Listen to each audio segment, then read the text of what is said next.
The rain hammered down, but the real storm was brewing in my kitchen when I saw the wallet in my son's hand. Now the police are at the door, and I've just led them next door, where they found something worse than stolen cash. The rain was a merciless curtain tonight, drumming against the bay window of my small, overlit kitchen like 1,000 tiny, accusing fingers. I was nursing a lukewarm mug of instant coffee, the kind that tastes vaguely of burned hope, staring out at the streetlights blurring into watercolor smears on the slick asphalt. It was late, past midnight, a time when respectable people are deeply asleep, or at least pretending to be. I'm not respectable anymore. Not since the diagnosis. Not since the bills started piling up like unread indictments. My son, Leo, was 22, a ghost in our quiet house. He had the raw, angular beauty of youth, but his eyes, those were old, tired. They held the specific shade of desperation that comes from wanting something desperately and knowing you haven't earned the right to ask for it anymore. He'd been out with friends for 7 hours, a phrase that had lost all innocent connotation years ago. I heard the back door squeak open, a sound so distinct, so unauthorized, that my heart did a sickening flip in my chest. Leo always used the front door, or at least he used to text before sneaking in. This sound was furtive, clumsy, the sound of someone trying to be silent when their own nervous energy was screaming their presence. I slid my mug onto the counter, the ceramic clink echoing too loudly in the stillness. I didn't move toward the hall. I didn't call out. My instincts, honed by months of pretending not to hear the late-night arguments or the faint metallic scent that sometimes clung to his jacket, forced me into stillness. I became part of the shadows beneath the breakfast bar. Leo shuffled into the kitchen, his silhouette framed briefly by the hallway light before he killed it. He was breathing hard, not from exertion, but from sheer terror of being caught. He moved toward the back door, fumbling with something in his hand. Then I saw it clearly, illuminated by the faint residual glow of the digital clock on the microwave. A wallet. Not his beat-up, threadbare wallet, but a thick, dark leather one, clearly expensive, bulging with more cards and cash than Leo had likely seen in his entire life. He didn't look at the wallet with triumph. He looked at it like it was a live, dangerous animal he had just wrestled into submission. His knuckles were white where he gripped the edge of the counter, and his eyes darted frantically toward the living room, toward the front of the house, toward me. Though he didn't see me. He shoved the wallet deep into the inner pocket of his thin hoodie, smoothing the fabric down with quick, jerky movements. He was about to bolt to retreat back into the damp night, but he hesitated, turning toward the utility closet near the pantry. He opened it just a crack, peered inside, and then, with a grimace of self-loathing, he shut it and moved toward the back door again. It was too late for denial, too late for silence. I had seen the undeniable proof of a crime committed by the only person I was supposed to protect. Just as his hand reached for the deadbolt, I pushed myself off the counter, stepping out of the shadows. Leo. The name was a whisper, ragged and sharp. He froze, his back rigid, a statue carved from panic. He didn't turn around. He just stood there, caught in the amber light of the kitchen. "It's cold out, son," I managed, my voice shaking violently despite my resolve. "You shouldn't be out this late." He slowly rotated, his face pale, sweat beading on his forehead despite the chill in the room. His eyes didn't plead. They challenged, daring me to speak the accusation hanging thick between us. "I was getting air, Dad," he mumbled, his gaze fixed just over my shoulder. "Air," I repeated flatly. "Is that what you call it now?" I gestured not toward the wallet hidden beneath his jacket, but toward the door he was about to exit through. Did you get what you needed?" He swallowed hard, his Adam's apple bobbing rapidly. He knew he couldn't lie his way out of this. Not now that I was looking at him, truly looking for the first time in weeks. His bravado cracked, and a flicker of pure, heartbreaking fear crossed his features. "I can put it back," he whispered, his voice barely audible over the rain. "I can still put it back. Nobody saw." I looked past him, out the window again. The stranger whose wallet he had just taken, a middle-aged man walking his dog, looking tired after a long shift, was just disappearing around the corner. He hadn't noticed anything amiss. The moment was fleeting, perfect for escape. I stepped forward, closing the distance between us until I could see the fine tremor in his jaw. I reached out, not to touch him, but to place my hand firmly on the heavy, brass deadbolt of the back door. "You're not going anywhere, Leo," I said, my voice hardening, taking on a tone I hadn't used since he was a child. "Not yet. We need to talk about what's in your pocket." He flinched as if struck. His eyes flickered down to the bulge under his jacket, and then he looked up at me with a sudden, desperate defiance. He lunged, not at me, but toward the door handle, trying to twist past my arm. I shoved him back hard. He stumbled against the refrigerator with a muffled thud. Before he could recover, before he could try to bolt through the front door, I spun around, ignoring his choked cry of shock, and slammed the heavy door shut. The sound was definitive. Then, with a desperate surge of adrenaline, I reached into my own pocket, pulling out the single old iron key that fit the lock, a key I kept hidden, reserved only for emergencies. I jammed it into the deadbolt, turned it with a grinding metallic shriek that drowned out the rain, and pulled it free. I stood there, the cold, heavy key now warm in my palm, looking at my son, who was leaning against the fridge, breathing in ragged, terrified gasps. He was trapped, and I had the only key. But as I looked down at the key, a new, paralyzing realization hit me. I hadn't just locked Leo in. The stranger's house was 3 doors down, and I knew exactly which one it was. If Leo had stolen from that stranger, and I had just locked my son in with the evidence of the crime, what exactly was I preparing to do with the key in my hand? The silence that followed the turning of the key was thicker than the humidity outside. It wasn't the silence of truce. It was the brittle, stretched silence just before something shatters. Leo slid slowly down the refrigerator door until he was sitting on the linoleum floor, his eyes wide and fixed on the iron key I held. He wasn't looking at the key as a deterrent. He was looking at it as a sentence. "What are you doing?" he finally managed, his voice a croak. He made a slight movement to push himself up, but I held my position, blocking the hallway entrance, effectively corralling him in the kitchen. "I'm making sure we have a conversation, Leo," I said, my voice frighteningly steady now that the action was taken. The adrenaline had stripped away the fear, leaving behind a core of cold, clinical necessity. A real one. The kind we've avoided for 6 months. He scrambled to his feet, his youthful energy momentarily overriding his fear. "I don't need a conversation. I need to go back out, Dad. Give me the key." He lunged for the door handle again, testing the lock, rattling the solid brass. It didn't budge. "It's not leaving this room, Leo," I said, raising the key slightly. "This key locks the outside. It doesn't unlock you until I decide it does." His face went from pale to ashen. The challenge in his eyes was replaced by outright horror. "You can't keep me here." "I'm not a kid." "You're a thief," I countered, the word landing like a physical blow.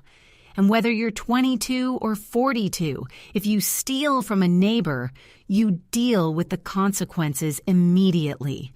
And the consequence right now, son, is that you tell me why you did this."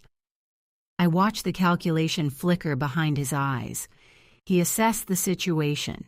The locked door, my unyielding stance, the evidence still hidden beneath his jacket. He knew that if he fought me physically, I might accidentally hurt him, but that would only complicate things further. He needed to talk his way out. "It wasn't supposed to be him," Leo choked out, sinking onto the nearest kitchen chair, running his hands frantically through his already messy hair. I panicked. I swear I didn't know his face. "Who were you supposed to steal from?" I demanded, gripping the key tighter. The metal dug into my palm, a dull, constant pain I welcomed.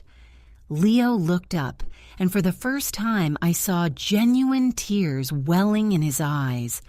Not the manufactured tears of a teenager caught doing something wrong, but the wet overflow of genuine desperation.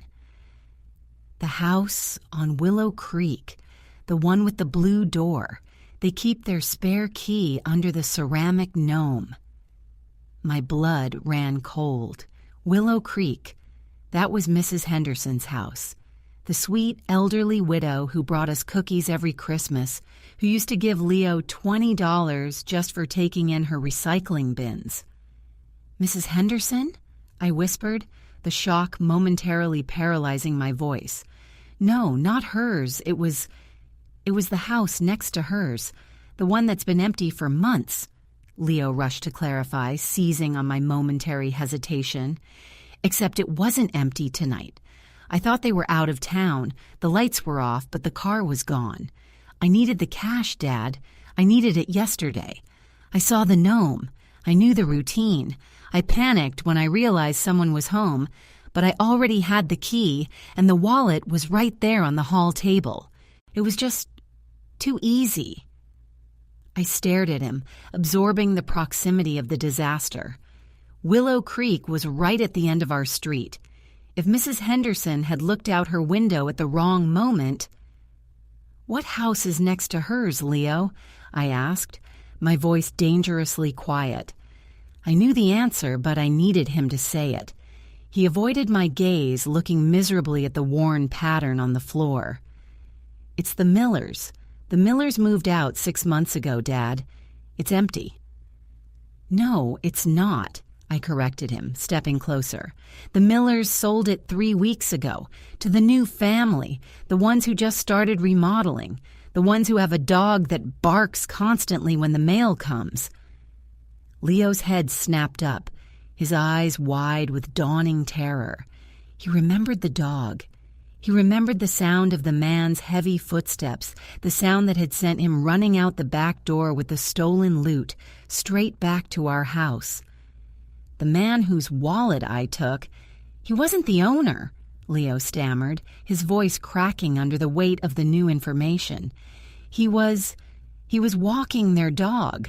I saw him come out onto the porch just as I was leaving the house next door. I just ran. I assumed he was a visitor." I felt a profound, sickening lurch in my gut. He hadn't just stolen from an occupied home. He had robbed someone who was probably just doing a favor for his neighbors, the new neighbors, by checking on their house while they were away. And that man, now walletless and shaken, was only 3 doors down. I looked at the key in my hand, the heavy iron suddenly feeling less like a tool of control and more like a terrible burden. I had locked Leo in to protect him from the police, but in doing so, I had also locked us in. We were now tethered to this secret, in this brightly lit kitchen, while a stranger only yards away was realizing his property and perhaps his sense of security had been violated. And then a new sound pierced the drumming rain, a sound that cut through the fabric of our forced privacy. It was sharp, insistent, and utterly unmistakable. Knock, knock, knock. Not the tentative tap of a worried neighbor. This was a firm, official-sounding series of raps on the front door, followed immediately by a sudden, loud, authoritative voice booming through the thin wood of the doorframe. "Police! Open up! We had a report of a break-in on Willow Creek. We need to ask you a few questions about your son." The sound of the police knocking on the front door hit us like a physical shockwave. It was so immediate, so perfectly timed to my lapse in vigilance, that for a fraction of a second, I thought they had known all along, that they had been watching, waiting for the thief to return to his lair. Leo went instantly rigid, his breath catching in his throat. He looked from the back door, the one I had just double-locked, to the front hallway where the muffled, insistent thudding continued. His face was a mask of pure, unadulterated panic. He knew he couldn't open that door, not with the bulging wallet hidden in his jacket, not with the raw panic still etched onto his features. "Dad, what do we do?" he whispered, his voice laced with hysteria. He looked utterly broken, his eyes darting around the kitchen as if searching for an escape hatch in the ceiling tiles. I moved on pure instinct, the iron key still clutched so tightly my knuckles were white.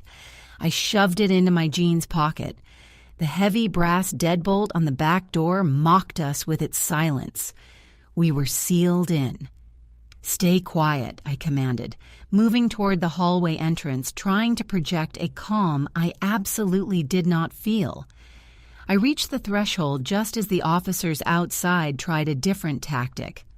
"Sir? We know someone is home. We have a report of a theft from the adjacent property. We just need to speak to you briefly." The voice was close, official, and dangerously reasonable. I could practically feel the weight of their presence just outside the wood. "Leo, get in the pantry. Now!" I hissed, pointing toward the utility closet he had inspected earlier, the one with the flimsy sliding door. "No, they'll see me," he protested weakly. "They'll hear you if you start screaming. Go, now!" I shoved him toward the closet entrance. He stumbled in, and I slid the door shut with a grating sound that seemed deafeningly loud in the confined space. I didn't bother with the inner latch. I just prayed the flimsy wood would hold. I turned back toward the front of the house, forcing my shoulders back, plastering a look of weary annoyance onto my face. I smoothed my shirt, attempting to look like a man abruptly roused from a deep sleep, not a man hiding a felony in his pantry. I walked to the front door, placing my hand near the knob, taking one last, deep, centering breath. I had to face this. I had to be the father who was merely inconvenienced, not the one who enabled the crime. I unlocked the door and pulled it inward, stepping onto the small porch, letting the cold, wet air hit my face. 2 uniformed officers stood there, large silhouettes against the dim streetlights, their expressions unreadable. One was younger, holding a notepad. The other, older and clearly in charge, looked me over with a slow, assessing gaze that made my skin crawl. "Good evening, officers," I said, injecting a note of practiced exhaustion into my voice. "I apologize for the delay. I was asleep. Can I help you?" The senior officer nodded toward the street, where I could dimly make out a third figure in the distance, illuminated briefly by the passing headlights of a car, the man whose wallet Leo had stolen. "Mr." the officer prompted. "Harris. Arthur Harris." Mr. Harris were investigating a breaking and entering just down the street at the new construction on Willow Creek. "We have reason to believe the perpetrator may have fled into this residence or perhaps is still inside." My heart hammered against my ribs. Fled into this residence. They suspected Leo was here. "I assure you, officer, no one has been in or out of this house since I locked up around 10. I lied smoothly. "It's just myself and my son. He's 22, but he's, frankly, a bit of a recluse. He's asleep upstairs, I believe."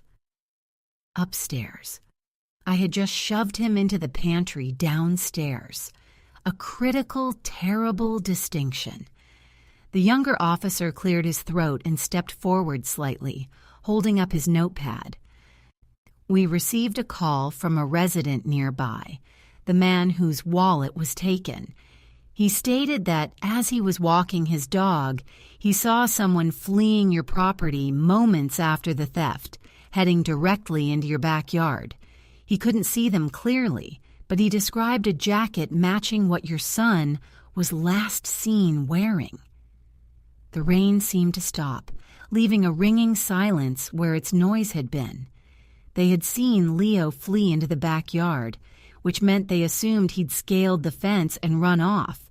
They hadn't accounted for him doubling back to the kitchen door. "I see," I managed, my mind racing to reconcile Leo's movements with the officer's timeline. Leo must have run through the yard to the back door, only to find me already in the kitchen, forcing him to hide. My son went out earlier. Perhaps he was returning then. He came in the back way, like he often does. He's been in since about 11:30. He's probably just crashed in his room. The senior officer's eyes narrowed slightly. "We'd like to confirm that, sir. Standard procedure after an incident this close to home. We need to confirm everyone on the premises." He made to step past me. My body reacted before my brain could process the consequence. I shifted my weight, blocking the doorway more aggressively.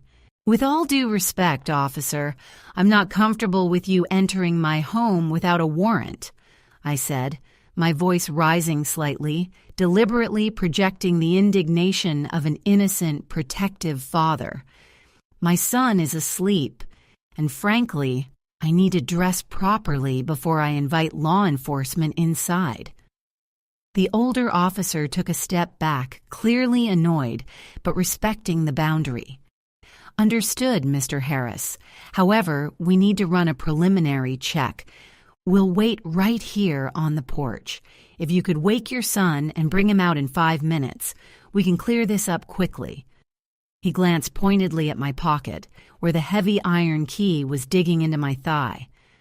5 minutes, I agreed stiffly. I retreated a step, pulling the door mostly shut but leaving a crack open. I looked directly at the officer. "And if you find no one?" The officer gave a tight, humorless smile. "Then we apologize for the intrusion, sir, and we move on to the next house." I pulled the door shut, not bothering with the lock this time. I sprinted back down the short hall toward the kitchen, my breath ragged. The pantry door was still closed. I yanked it open. Leo was huddled in the corner, pressed against the cleaning supplies, his eyes wide with terror as he stared at me. "They're outside. They want to see you," I gasped, leaning against the door frame, trying to catch my breath. "They think you ran out the back. They'll be back inside in 5 minutes to verify." Leo didn't move. He didn't reach for his jacket. He just stared past me, toward the back of the kitchen, toward the wall that separated our property from the neighbor's yard. "Dad," he whispered, his voice choked with sudden, fresh dread. "The man with the wallet, he didn't have his dog with him when he walked out here. He wasn't walking it. He was carrying something." "What are you talking about?" I demanded, panic spiking again. When I ran, I saw him coming back toward the house next door, the Miller's house. He wasn't walking the dog, Dad. He was carrying the dog, tucked under his arm, and he was holding his phone up to his ear, shouting. He looked furious. Leo's eyes glazed over with a memory too vivid. When I glanced back, I saw him look right at the spot where I had just stolen the wallet from the table inside the Miller's house. He didn't see me, but he saw the open door. And he was carrying the dog because he was holding a leash in the other hand and it was slack. "So?" I urged, desperate for him to get to the point. So, if the police are asking about a break-in at the Millers, and that man was walking out of there carrying their dog, it means... Leo trailed off, looking at the dark, unforgiving iron key still in my pocket. It means the man I stole the wallet from wasn't the new owner's dog walker. He was the man who just found the break-in, and he was calling the police while he was running toward our house thinking the thief was still here. My blood turned to ice. The officers weren't here because of the wallet theft at the neighbor's house. They were here because the dog walker, the initial witness, had seen Leo fleeing our yard and had called the police reporting a break-in at the Miller house, making the assumption that Leo was the intruder. And if the police found the wallet in Leo's pocket, it wouldn't matter that he only stole it when he saw the break-in in progress. It wouldn't matter that the actual intruder might still be inside the empty Miller house. They would connect the fleeing suspect, the stolen property, and the forced entry. They would see a clear motive for Leo to break in himself. 5 minutes, Dad, Leo whispered, his eyes locked on the flimsy pantry door. They're coming back in 4. I stared at the iron key in my pocket, the heavy weight of it suddenly feeling like a physical alibi, a desperate bargaining chip. If I opened that door right now, we were both done. But if the police came back in here, they would find the hidden evidence and the desperate son.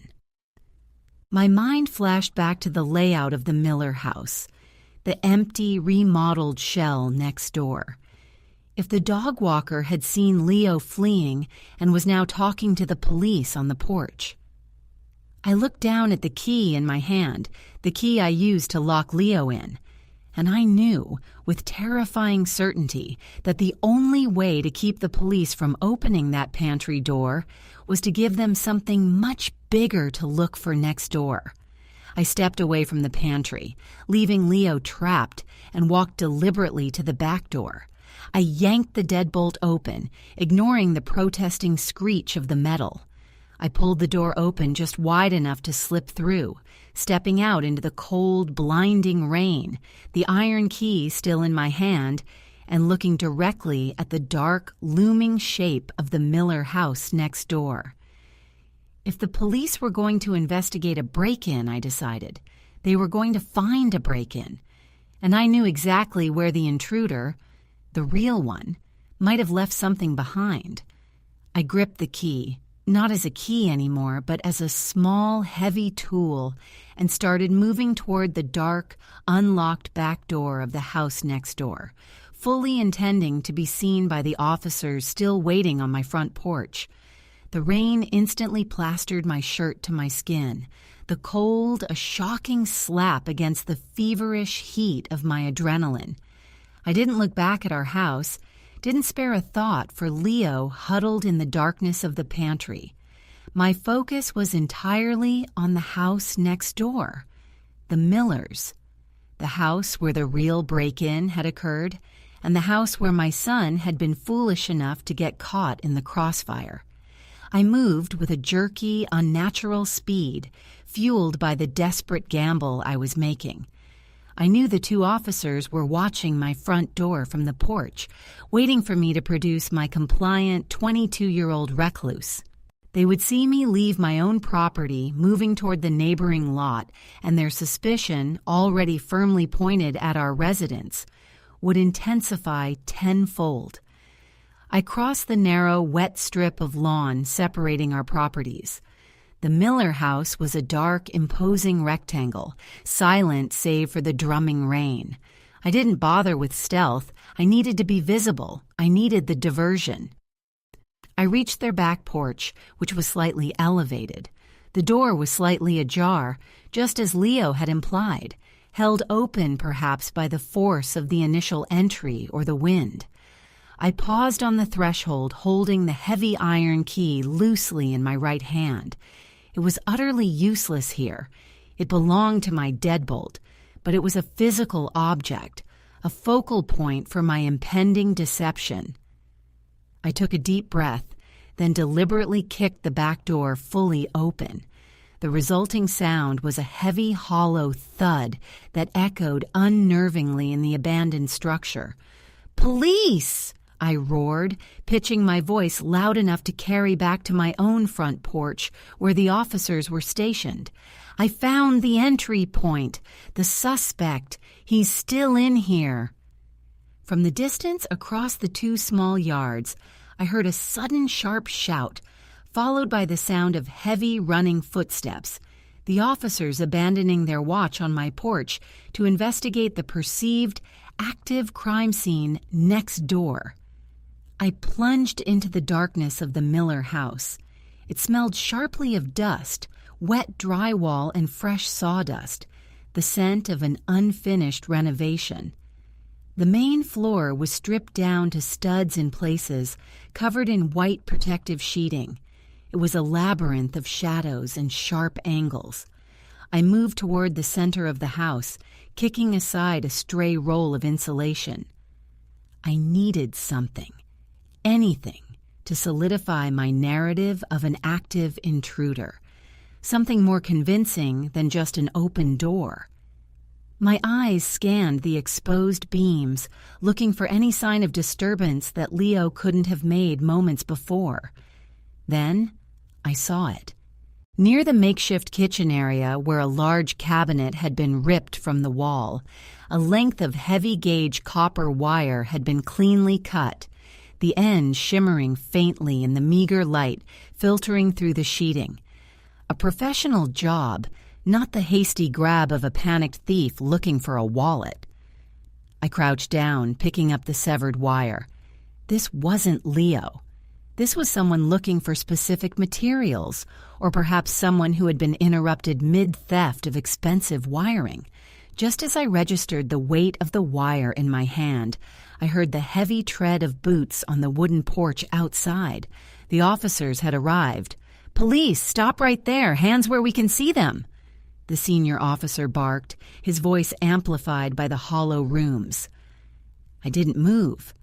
I stood up slowly, raising my empty left hand high above my head, allowing the right hand, clutching the copper wire, to hang loosely by my side. I positioned myself directly in the line of sight between the hallway entrance and the exposed, partially boarded-up window on the far side of the room, the window I knew the real intruder had likely used to exit. "I'm not the one you're looking for," I shouted, projecting calm authority. "I'm the neighbor. I came over to investigate the commotion. The suspect, the one who stole the wallet, he must have doubled back." The 2 officers rushed in, weapons drawn, flanking me instantly. They saw the protective sheeting, the exposed framework, and me, a soaked, agitated man holding what looked suspiciously like evidence in one hand. "Hands behind your head, Mr. Harris, now!" the senior officer barked, shoving my left arm roughly behind my back and snapping a cold, hard cuff around my wrist. "Wait! I just locked my son in his pantry. He's the one who had the wallet. He panicked when he saw this guy, the dog walker, coming out of here." I protested desperately, trying to explain the convoluted truth while being restrained. The younger officer moved past me, his flashlight beam cutting through the darkness, sweeping across the room. "Sir, there's been no sign of forced entry here that wasn't related to the remodel, except for the back door you just opened, and we have no report of a man walking a dog here." "The dog walker? He was carrying the dog," I insisted, straining against the cuff. "He saw Leo running from the backyard." The senior officer ignored my rambling defense, focusing instead on the exposed window. "This looks like the exit point. Let's check the perimeter. If the suspect fled this way, he's long gone." He stepped toward the window, peering out into the dark, rain-lashed yard beyond. Then, the younger officer called out, his voice tight with sudden alarm from the far side of the room, near the makeshift kitchen. "Sir, you need to see this. It's not wiring." I craned my neck around, trying to see what he had found near the exposed studs. He wasn't looking at the copper wire I was holding. He was pointing his flashlight at a dark, narrow cavity in the wall framing, where the thieves had clearly begun to pull out insulation. And nestled deep inside the cavity, partially covered by shredded fiberglass, was something pale, stained dark with rain, and something else, something viscous and alarming. It wasn't a wallet, it wasn't jewelry, it was a human hand, not fully visible, but unmistakable. A pale, still hand protruding from the wall cavity, its fingers curled as if reaching for something just out of grasp. "Mr. Harris," the senior officer said, his voice dropping to a dangerous low register, his attention now completely diverted from Leo's supposed theft to this shocking discovery. "What exactly is going on in this house?" I stared at the protruding hand, the copper wire suddenly feeling insignificant. Leo hadn't just stumbled upon a petty theft. He had stumbled upon something infinitely worse, something that had happened long before he ever got within sight of that stolen wallet, and I had just walked myself directly into the center of it, announcing my presence with a staged racket, standing over the body of whoever was truly hiding in the walls, while my son, the actual thief, remained locked inside my house, holding the only physical evidence tying him to the initial, smaller crime. The sight of the hand protruding from the wall cavity sucked all the air from the room. The rain seemed to pause outside, holding its breath for the aftermath. The senior officer released my arm only long enough to radio in a full scene alert. Homicide. The younger officer was frozen, his flashlight beam trembling on the grim discovery. My mind snapped into a terrifying clarity. The wallet theft was a distraction, a desperate, stupid act committed by Leo when he witnessed something truly horrific. The real intruders hadn't been after copper wire. They had been interrupted while disposing of a body, or perhaps they were the body, caught mid-construction. "Officer, listen to me," I said, forcing the words past the lump in my throat. I held up the length of copper wire, trying to pivot the narrative before they processed the corpse. "I'm not the burglar. My son, Leo, he saw someone fleeing this house just moments ago. He panicked when he saw a man carrying the neighbor's dog, the one checking on the property, and he ran back into our yard. He took the wallet from the entrance table because he's desperate, not because he's a murderer." The senior officer leveled a harsh look at me, still cautious, but the focus had shifted from me being the burglar to me being a witness who just implicated his son. "Where is your son now, Mr. Harris?" "He's inside my house, locked in the pantry. I locked him in when I heard you knocking on the front door, trying to keep him from running into the rain again." The desperation in my voice was real now, overriding any attempt at acting. "He has the wallet. He's hiding. He needs protection, not an arrest. Not yet." The younger officer, still pale but regaining his professional bearing, looked from the hand in the wall to me. "Sir, if the suspect fled through that window, why did you rush over here and announce yourself?" "Because I needed you to look here," I yelled, taking a dangerous step toward the window, gesturing toward the muddy footprints leading away from the frame. "If you go looking for a man carrying a dog, you'll find nothing. But if you look at the real scene, you'll see someone was interrupted before they could finish cleaning up. Leo's crime is small, officer. This," I pointed at the hand, "is not." The senior officer didn't hesitate this time. He nodded sharply to his partner. "You secure the scene and call in forensics. I'm going with Mr. Harris. We need to see this son of yours immediately." They unclipped the cuffs from my wrists, the sudden freedom feeling alien. The senior officer placed a firm, guiding hand on my shoulder, guiding me back toward the opened rear exit. We sprinted across the wet grass, the pounding rain washing away the immediate urgency, but highlighting the grotesque discovery behind us. As we reached my back porch, the officer paused, his eyes scanning the dark windows of our house, ensuring no one else was moving. I didn't wait. I yanked the back door open. "Leo, it's me! Open up!" There was no immediate reply. The silence from the pantry was unnerving. Had he heard the commotion next door? Had he decided in the terror of the past 5 minutes that the only way out was to try and use the window himself? "Leo!" I shouted again, rushing toward the hallway. Just as I reached the kitchen threshold, the pantry door shuddered violently, not from Leo pushing out, but from something heavy falling against the inside. "Dad!"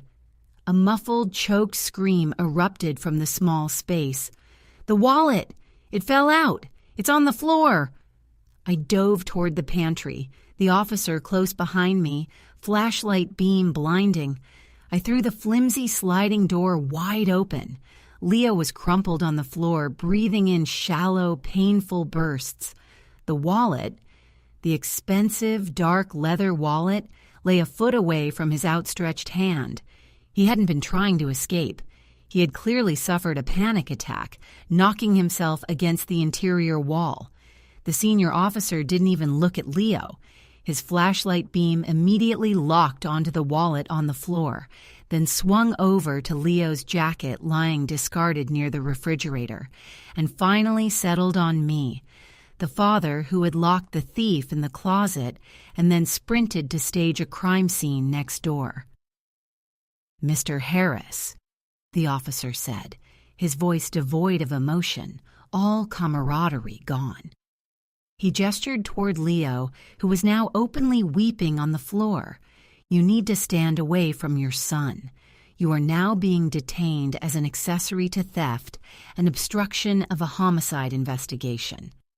He stepped over Leo's prone form, picked up the wallet with a gloved hand, and pocketed it. He looked back at me, then toward the house next door where his partner was now surely finding the body. "The dog walker? We'll find him," the officer stated, his voice hardening. "But right now, we have a man who reported a break-in, who concealed evidence, and who is the father of the prime suspect in a highly suspicious death."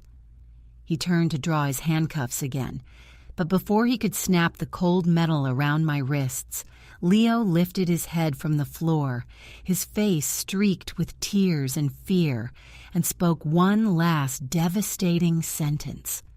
"Dad," he sobbed, pointing a shaky finger not at the wallet but at the space beneath the refrigerator where his discarded jacket lay. "I didn't take the wallet from the table. I took it off the man when I tackled him by the recycling bins. He wouldn't let go of the leash. He was holding the dog, and the dog was already dead.